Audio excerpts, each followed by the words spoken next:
చిన్న ఉన్నప్పుడు మనం మస్తు ఆటలు ఆడుకున్నాం కదా. నేనైతే ఇప్పుడు కూడా అనుకుంటున్నాను అనుకోండి.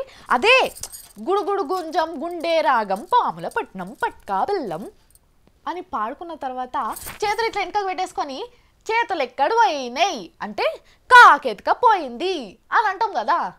కాకులు మనుషుల చేతులు కాళ్ళు ఎత్తుకపోయేటంత భూకర్వి కాదంట సైంటిస్టులు చెప్తున్నారు. మరి వాటి గురించి ఇంకేమేం చెప్తున్నారో మనం కూడా ఒకసారి కావు కావు అరే చూద్దామని కాకి భాషలో చెప్తున్నా. బాగుంది కదా జోక్. చూడు ఎవలన్నా మనకు నమ్మబుద్ధిగాని ముచ్చట చెప్తే ఏమంటాం? ఆపొస్సోగా కాకమ్మ కథలు అంటాం కదా. కానీ కాకి అస్సలు తింటే మీకు నమ్మబుద్ధి కాదు. ఈ మధ్య శాస్త్రవేత్తలు కాకుల మీద ఓ కొత్త ముచ్చట కనిపెట్టిరట. కాకులకు తెలివితేటలు బాగుంటాయని, ఎవలన్నా విట్టినేమన్నా అంటే బాగా యాది పెట్టుకుంటాయని తెలుసుకున్నారట. ఇప్పుడు ఈ కాకిలోని మాకెందుకు వినిపిస్తున్నారు అనుకుంటారు కదా. గాడికే వస్తున్నాం.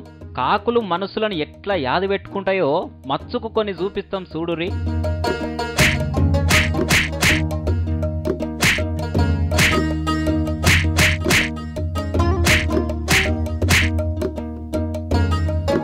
చూసిర్రా ఎట్లా పొడుస్తున్నాయో. ఆ విట్టిని ఎప్పుడేమన్నాడో ఏం పాడో గాని ఇట్లా యాది పెట్టుకొని పొడుస్తున్నాయి. మరి ఆ కాకినేమన్నాడో ఆనికన్నా యాదుందో లేదో. ఈ కలిసి ఉండే ముచ్చట్లనైతే కాకుల కంటే మన లీడర్లకే ఎక్కువ తెలుసు. కలిసి ఉంటే ఎంత మంచిగా ఉంటుందో మన లీడర్లకు బాగానే ఎరక.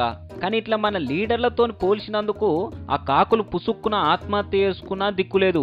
ఆ విట్టికి మాటలు గిట్ల వచ్చినుంటే మీ తలకాయలేని లీడర్లతోని మమ్ములను పోలుస్తారని మన మీదకే పొడుస్తానికి కూడా వస్తాయి కావచ్చు. కలర్ కు తక్కువ గానీ క్యారెక్టర్ కు తక్కువ కాదని లొల్లి కూడా పెట్టుకునేటియో ఏం పాడో. 2 నాలుకలతోని మాట్లాడు, పక్కోడు ఏమైనా పట్టించుకోకపోవుడు, కాండ్రిచ్చి ఉమ్మినా మళ్ళా గదే పనిచేసుడు మాతోని కాదు.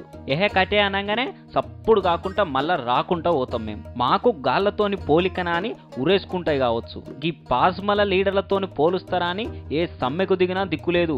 ఏదో నోరు జారి పోలిసినాం గానీ మన్నించూరి కాకుల మాటలు.